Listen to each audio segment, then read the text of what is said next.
Good evening. Some months ago, a group of California citizens approached Mr. Ronald Reagan with a request that he consider entering the Republican primary as a candidate for the office of governor of California. Mr. Reagan's reply at that time was, "I would only consider such a move if there was a favorable expression on the part of a representative number of the electorate in the state." Ladies and gentlemen, here he is with the answers to the question put to him several months ago. Mr. Ronald Reagan. Good evening, ladies and gentlemen. For the last 6 months, I've been traveling up and down the state, meeting as many of you as I could, answering questions and asking a few. There isn't any secret as to why I've been doing this. I've said, as you've been told, that I'll be a candidate for public office once I found the answers to a few questions myself, mainly about my acceptability to you. Who'd like to be governor isn't important. Who the people would like to have as governor is very important. This is a big state. It's been described as more like a nation than a state. I've used plane, train, and automobile in these last 6 months. I've been on a California street 8,000 feet above sea level and one a couple of 100 feet below sea level. I've thrown a snowball and watched water skiers all on the same day. And I haven't begun to cover the state. Actually, I think you could spend a lifetime just seeing and getting to know California. Someone has said California isn't a place, it's a way of life. Well, that's true, and it's a good way. People have been coming to this place and to this way of life for 100 years. They've come from every part of America and from a lot of other countries. Today, some of us are native-born Californians. Some descended from those earliest immigrants. And some of us have only been Californians since this morning. Then, a lot of us fall somewhere in between. And even when we've been here 30 years, as I have, we still refer to ourselves as being from someplace. We're from Illinois or Iowa, Kansas, Ohio, New Jersey. But we're here to stay. And our children are native-born Californians. And California's problems are our problems. Some of those problems have grown faster than the population. And in that, we're number one in the nation. All of us are concerned that in our growth, we don't destroy the very things that brought us here in the first place. It won't matter if the sky is bigger and bluer out here if you can't see it for smog. And all our elbow room and open space won't mean much if the unsolved problems are higher than the hills.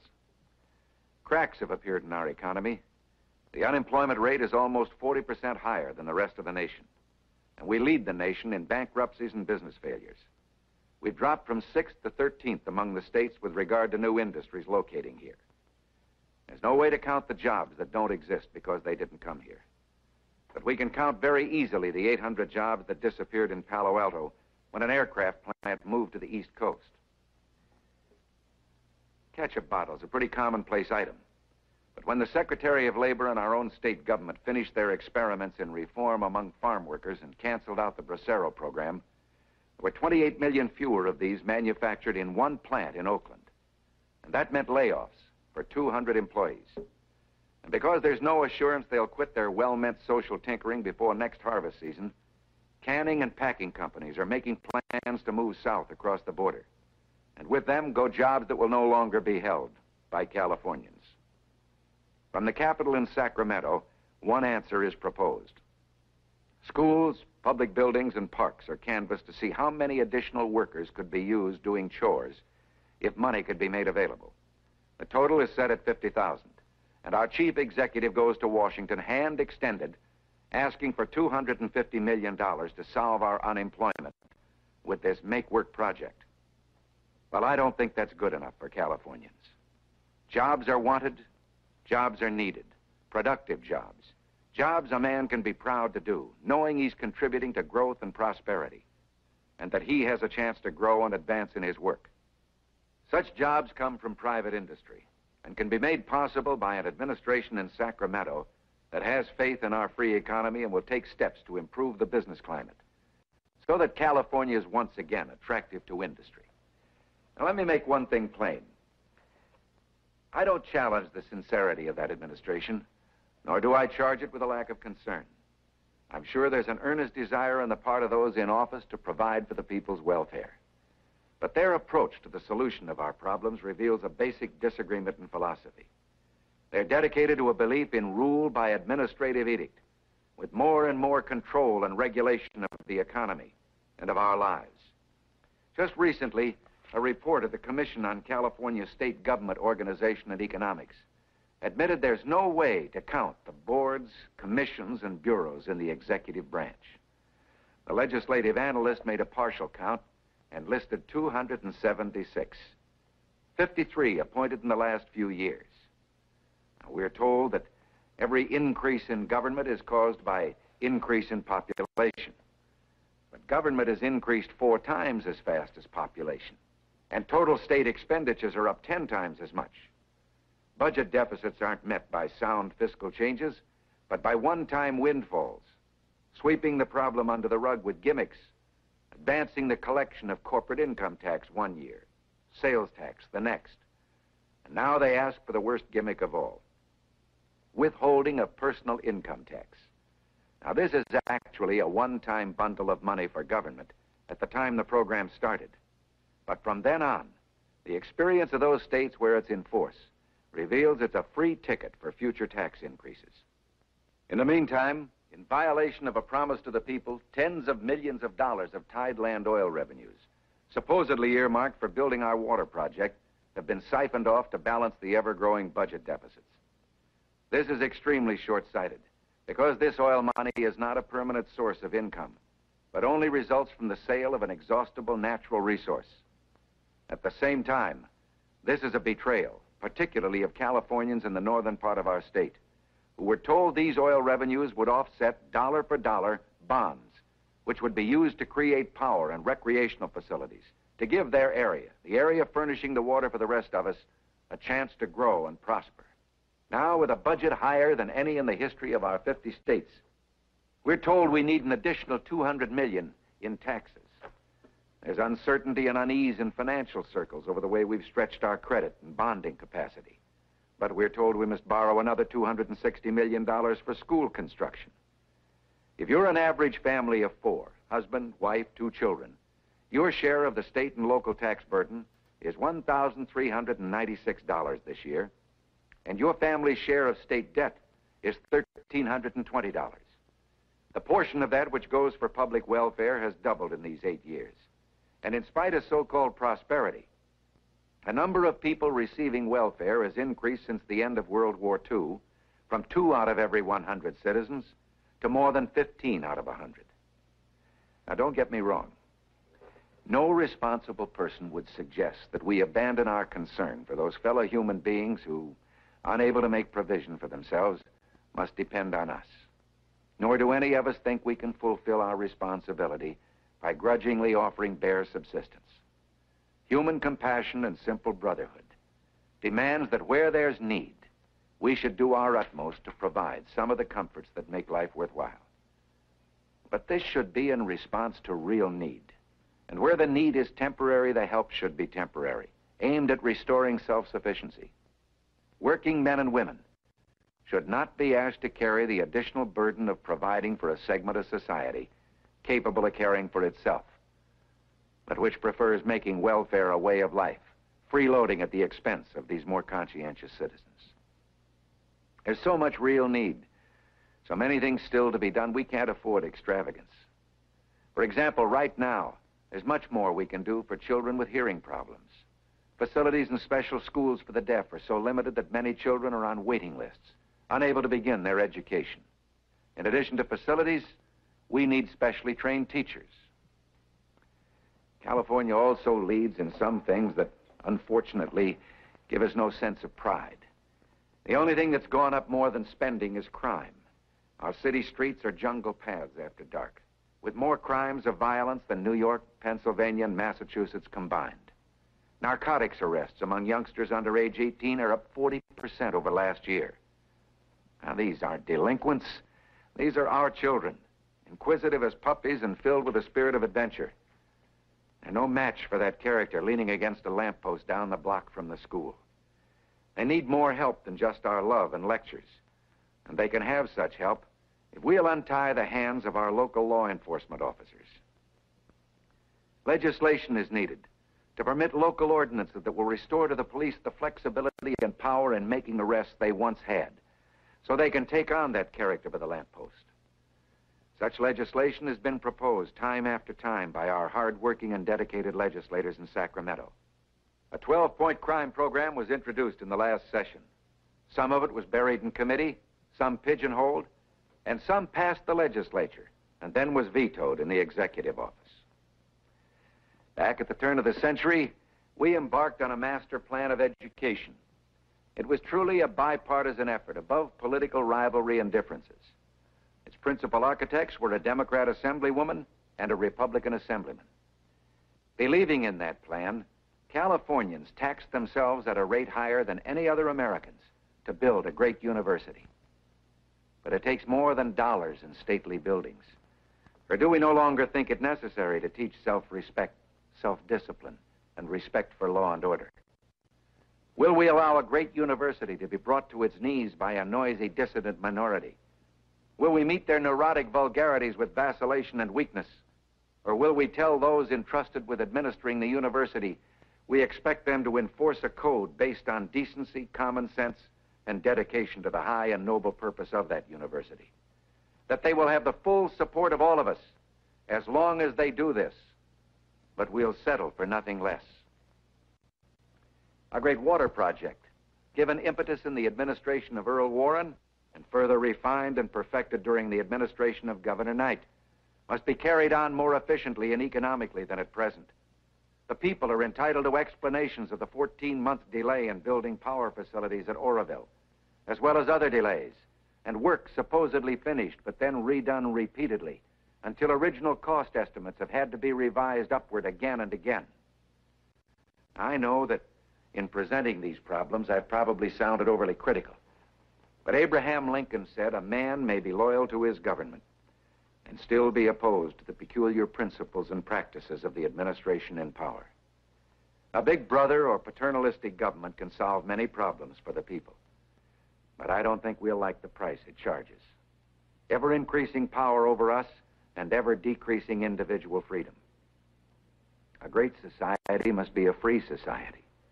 And to be truly great and really free, it must be a creative society, calling on the genius and power of its people. Legislation alone can't solve our problems, nor will they disappear under a shower of tax dollars. The gold of the Golden State is to be found in its people, the greatest pool of technical skill, talent, and ability in all the world. Look at us. Can we possibly believe that anyone can manage our lives better than we can manage them ourselves? We have the ability to prove we're first in more than sheer numbers of people. There's more at stake than just good government in California. We can demonstrate to our sister states, to an entire nation, that government should be of and by, as well as for the people. That this way of ours is still the greatest adventure, the newest experiment in man's relation to man. And those who call it outmoded and old-fashioned, who offer what they say is something new, are in reality taking us back to the age-old concept of rule over the many by the few. There are those who'd give up state sovereignty and make the state an administrative district of the federal government. Over and over they tell us our problems are too big, that only federal aid can provide an answer. But with federal aid goes federal control. And as the administration in Sacramento relinquishes state sovereignty to Washington, at the same time, it takes more power from those who've been elected to run our towns and cities. Control over local school districts is tightened until we can see looming ever larger on the horizon the specter of state-controlled education and eventually a nationalized school system. Welfare becomes needlessly expensive as red tape, regulations prevent administration at the county level from putting sensible procedures into practice. Certainly we have a rightful claim on federal funds. It's our money in the first place. California is one of the so-called rich states, which not only pays into the kitty everything it takes out, but puts in a share for other states. Well, it's time we made a greater protest about the strings attached to our money before we're allowed to use it. How many of us realize that in order to get federal welfare funds, our state had to cancel all residence requirements for establishing welfare eligibility? Today, a newcomer to the state is automatically eligible for our many aid programs the moment he crosses the border. The time has come for us to strengthen representative government and self-government. The two are not the same, but they go hand in hand. The executive branch of our state government has grown dangerously top-heavy, and it seeks more and more to bypass the legislature, to give more and more power to bureaus and agencies who are not elected by the people, but are beholden to the man who appointed them. We have a great many talented and knowledgeable men representing us in the Assembly and Senate. Some of them have become outstanding specialists in particular phases of state problems. They're handicapped, though, by an old-fashioned concept harking back to an earlier day when representatives only served part-time. Well, it's a full-time job now at part-time prices. And some of these men make unbelievable sacrifices simply because they're dedicated to public service. They deserve better. And California deserves and needs a full-time legislature with compensation as nearly commensurate to the service rendered as we can make it. As for self-government, I'm not proposing an aimless hit or miss approach with government sitting back, hopefully waiting for a volunteer to recognize a problem and think of a solution. I am suggesting setting up a statewide program on a systematic basis, with government providing leadership and mobilizing the full creative abilities of the people, which in my opinion is the meaning of the phrase, government of and by the people. With the state government working to secure the maximum return of our tax money to the state for local administration as a workable alternative to a massive federal bureaucracy, imposing more and more restrictions on local and state rule. Then a truly creative society stamps as acceptable only those programs which help California, but which do not increase our own bureaucracy, result in more centralization of power, or greatly unbalance the budget. We can ask business, labor, the financial world, and the campus for the best brains available to modernize our government structure, eliminate waste and duplication. In the same way, an approach can be made to in-depth study of the tax structure. It's time we recognize that only people pay taxes. There's no way to pass them on to some impersonal organization. Eventually, every dollar government spends must come from the pockets of each one of us. And we must have a clearer understanding and a greater voice in what we buy. It's just possible that we can't afford everything that's presented to us as another free government service. The time has come also to review our thinking on the matter of property tax, to see if we might not be clinging to an archaic and outmoded idea that never envisioned millions and millions of homeowners saving to build or buy and then finding themselves paying an increasingly high rent to live in their own homes. Years ago, the original concept of property tax was in reality a form of income tax because land was the source of wealth. I'm sure no one could have anticipated a credit structure in which most of these homes are mortgaged and the owner in reality only owns a limited equity in his home. But he's taxed on the basis of actually owning real estate to the full value of the property.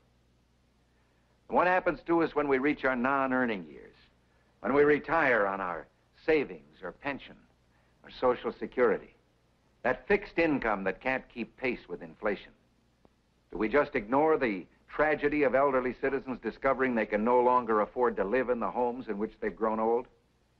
Study in tax reform will take time, and this problem requires an answer now. Tax forgiveness would unfairly burden other homeowners. But isn't it possible we could declare a moratorium, assess but not collect the tax until such time as the home was no longer needed, and then collect the accumulated tax from sale of the estate? A creative society mobilizing the business and industrial community to pinpoint who is unemployed, where and why, and then how to make a place for them in our productive free economy can fight a war on poverty 1,000 times more effectively than government. We can call upon the best minds in our legal profession to work out a plan to remove once and for all the appointment of judges from the influence of partisan politics. There's no problem we cannot solve by a cooperative effort, using government and the full creative talent of our people. This is true above all in the problem which is, or certainly should be, of greatest concern to every one of us. There must be no lack of equal opportunity, no inequality before the law, no differing standards with regards to constitutional rights for any American. And we're all Americans. It's high time we stopped hyphenating ourselves into blocks. Irish Americans, Negro Americans, Italian Americans, Mexican Americans, Oriental Americans, and on and on. These blocks were set up for political expediency so cynical men could make cynical promises in a hunt for votes. Well, if taxes are too high, they're too high for all of us. If streets are unsafe after dark, everyone's family is menaced. If prices go up, all our pockets are a little emptier. Certainly there are problems in our differences, and government must take the lead in their solution. But there's a limit to what can be accomplished by laws and regulations. And I seriously question whether anything additional is needed in that line. What is needed is for government to mobilize the decent people of goodwill from every group, to come together in a search for human understanding, to establish channels of communication, and to make it plainly evident that those few who choose to walk with prejudice will walk alone. Never again should any parent know the heartbreak of explaining to a child that he's to be denied some of the good our country has to offer because in some way he's different. Our problems are many, but our capacity for solving them is limitless. And the task of government is to discover and harness those latent solutions by calling upon the people to participate actively in government. Now, I'd like to mention one problem that goes beyond the scope of purely state issues, and one which without doubt crosses party lines. Our two-party system is endangered more today than at any time in our history, and it cannot survive a long-time continuation of the present imbalance of power. Party competition keeps both parties honest and respectful of the people's wishes. Without that competition, one-party rule becomes one-man rule, and the subsequent loss of freedom will apply to Democrats and Republicans alike. I was a Democrat most of my life, until I found I could no longer follow the leadership of that party as it turned from the traditional precepts of Jefferson, Jackson, and Cleveland. I believed then, and still believe, that anything, whether it be management, labor, or government, which imposes unfairly on the freedom of the individual is tyranny and must be opposed. The choice is not between left or right, but rather between up or down. The Founding Fathers knew this, and they set our course upward toward the ultimate and individual freedom consistent with law and order. They'd known the other choice and turned from it because whether we call it empire, kingdom, dictatorship, or the folly of Marxism, it leads only downward to the ant-heap of totalitarianism. And even those earnest humanitarians who trade some measure of man's independence for security or material welfare are embarked on that downward course. I believe there are millions of Democrats today devoted to the cause of freedom and torn between loyalty to party and concern for their own deeply held beliefs and principles. But Winston Churchill, who made a change in his own political party, said, "Some men change principle for party, and some men change party for principle." To those of you who are Democrats, may I suggest you take the 1932 platform upon which Franklin Delano Roosevelt was elected. Look again at its promises, which were so overwhelmingly approved by Americans of both parties. The promise to reduce the cost of government by 25%, to restore those rights and powers which even then it was claimed had been unjustly seized from the states and the individual by the federal government, and its promise of restoration of constitutional limits on the power of that government. Ask yourselves, which party would be most at home with those promises today? I'm not a politician in the sense of ever having held public office, but I think I can lay claim to being a citizen politician. I've always had an interest in politics and been an active participant. As a Democrat, I worked and campaigned for that party, and now, believing as I do that the Republican Party is the party of limited government, individual freedom, and adherence to the Constitution, I've worked for that party as actively as I could in the campaigns of 1960, 62, and 64.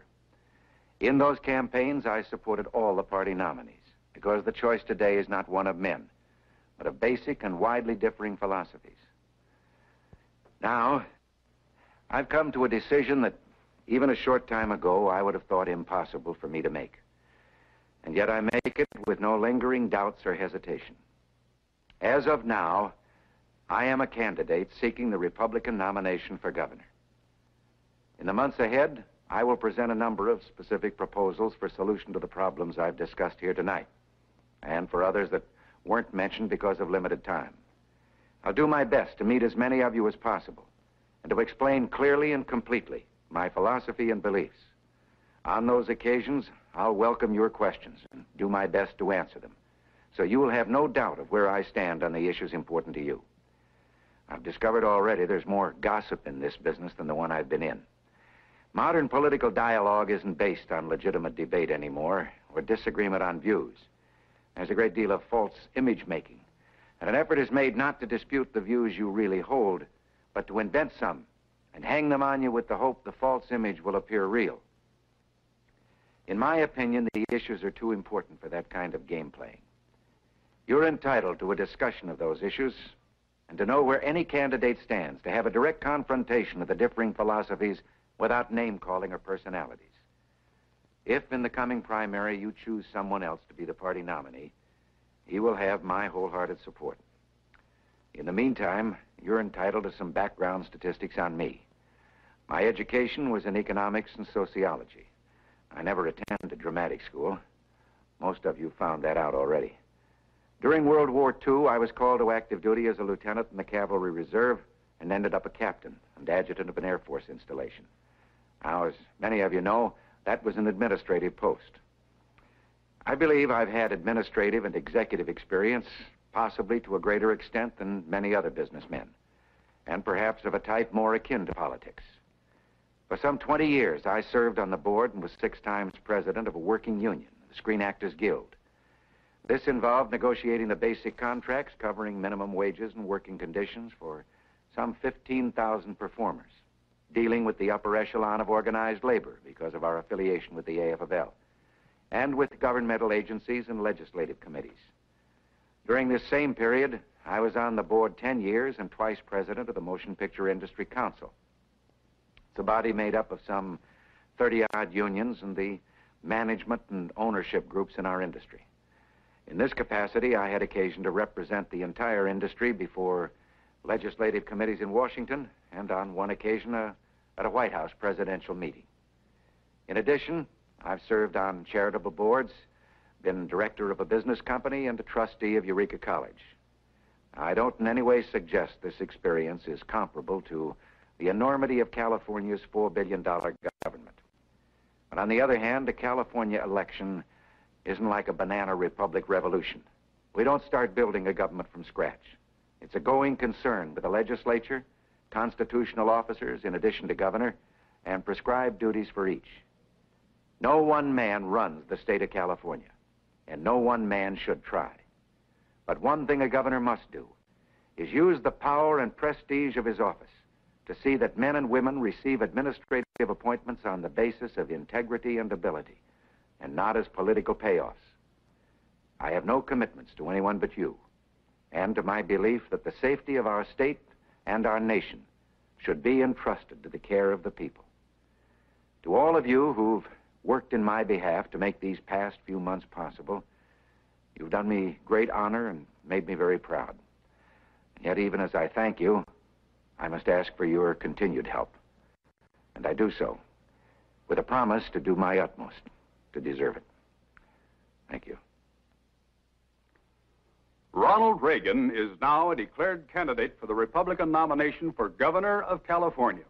To all of you who believe, as he does, that the problems of California can best be solved by the combined abilities of the people of California, we make this request. Write expressing your willingness to be a part of his campaign. Your help and your contributions are needed so that he can meet the people of this state in person, on television, in the press, and on radio in the months ahead. Address your letters to Ronald Reagan for governor, Post Office Box 285, San Francisco. That's Ronald Reagan for governor, Post Office Box 285, San Francisco.